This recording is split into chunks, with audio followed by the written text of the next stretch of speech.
आज हम इस पृथ्वी ब्रह्मांड के अंदर अपने भारत के नक्शे को खोजते हैं और देखते हैं भारत के मैप में क्या क्या है और आसपास कौन कौन से देश लगे हुए हैं।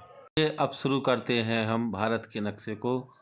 सबसे पहले अब हम उत्तर की ओर चलते हैं। सबसे पहले हम जो ऊपर देख रहे हैं वह सीमा है लद्दाख की। जब हम आगे बढ़ते हैं तो अगली सीमा हमारी दिखाई देती है जम्मू एंड कश्मीर की, और इसी के जस्ट नीचे की ओर हमें एक पंजाब दिखाई देगा। यह बहुत ही समृद्ध देश है। यह कृषि की दृष्टि से उपजाऊ क्षेत्र है। यहाँ समृद्धि अच्छी है। राज्य की कुल जनसंख्या 2,77,43,336 है। कुल क्षेत्रफल 50,362 वर्ग किलोमीटर का है। केंद्र शासित प्रदेश चंडीगढ़ पंजाब की राजधानी है, जो कि हरियाणा राज्य की भी राजधानी है। पंजाब के बाद हरियाणा, दिल्ली और दिल्ली से आगे बढ़ते हुए हम अब मध्य प्रदेश के मैप को देखेंगे। जहां आपको हाथ दिखाई दे रहा है वह मैप मध्य प्रदेश का है, जहां पर अपन रहते हैं।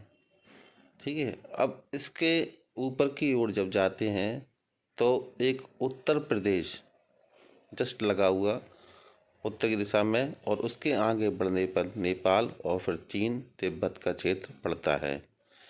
बगल में उत्तराखंड, उत्तराखंड से फिर राजस्थान जो हाथ दिखाई दे रहा है वह राजस्थान की तरफ चल रहा है। फिर गुजरात, फिर जो बाहर की बाउंड्री वो गोवा की है। कर्नाटक, कर्नाटक के बाद आंध्र प्रदेश और फिर तमिलनाडु, जिसे आंध्र प्रदेश के जो नीचे दिया हुआ है वो तमिलनाडु है, और बाहर श्रीलंका का क्षेत्र ये लग जाता है। अब इसी से ठीक ऊपर की ओर हम चलते हैं तो हमें एक शहर छत्तीसगढ़ दिखाई देता है। क्षेत्रफल की दृष्टि से देश का 9वां और जनसंख्या की दृष्टि से 16वां बड़ा राज्य है। इसके कुल भौगोलिक क्षेत्र का लगभग 44% इलाका वनों से परिपूर्ण है। वन क्षेत्रफल के हिसाब से छत्तीसगढ़ देश का तीसरा बड़ा राज्य है। अगला शहर अब हम ओडिशा को देखते हैं। ओडिशा छत्तीसगढ़ के बगल में एक नया राज्य है। पहले इसको उड़ीसा के नाम से जानते थे, अभी वर्तमान इसको ओडिशा बोला जाता है। इसकी जनसंख्या 4,19,74,218 है। इसका घनत्व 270 वर्ग किलोमीटर का है। क्षेत्रफल 1,55,707 किलोमीटर। इसमें 30 जिले हैं। यहाँ पर ओडिशा भाषा बोली जाती है। इसका गठन 26 जनवरी 1950 को हुआ। भारत के पूर्वी भाग में स्थित एक राज्य पश्चिम बंगाल है। इसके पड़ोस में नेपाल, सिक्किम, भूटान, आसाम, बांग्लादेश और ओडिशा, झारखंड और बिहार है।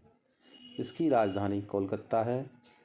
राज्य का पशु बंगाल बाघ, राजपक्षी, श्वेतकंठ, कोडिल्ला, राजवृक्ष, चित्तौन, राजपुष्प, हार श्रृंगार है। इसके बाद हम उत्तराखंड, उत्तर भारत में स्थित एक राज्य है जिसका निर्माण 9 नवंबर 2000 को कई वर्षों के आंदोलन के पश्चात हुआ। भारत गणराज्य के 27वें राज्य के रूप में किया गया था। सन 2000 से 2006 तक यह उत्तरांचल के नाम से जाना जाता था। अरुणाचल प्रदेश भारत का एक उत्तर पूर्वी राज्य है। अरुणाचल का अर्थ है हिंदी में उगते सूरज का पर्वत।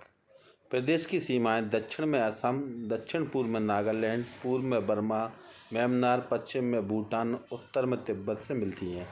ईटानगर राज्य की राजधानी। प्रदेश की बोलचाल की मुख्य भाषा हिंदी है। अब हम मिजोरम के बारे में जानेंगे। यह भी एक उत्तर पूर्वी राज्य है। 2001 में जनसंख्या यहाँ की 8,90,000 थी। मिजोरम में साक्षरता दर भारत में सबसे अधिक 91.03% है। यहाँ की राजधानी आइजोल है। उत्तर भारत का एक राज्य। यह उत्तर और उत्तर पूर्व में चीन के तिब्बत क्षेत्र में जिसके पूर्व में भूटान, पश्चिम में नेपाल और दक्षिण में पश्चिम बंगाल की सीमा है। सिक्किम बांग्लादेश के पास भारत के सिलीगुड़ी कॉरिडोर के करीब है। सिक्किम सबसे कम आबादी वाला और भारतीय राज्यों में दूसरा सबसे छोटा राज्य है। पूर्वीय हिमालय का एक भाग सिक्किम अपनी जैविक विविधता के लिए उल्लेखनीय है।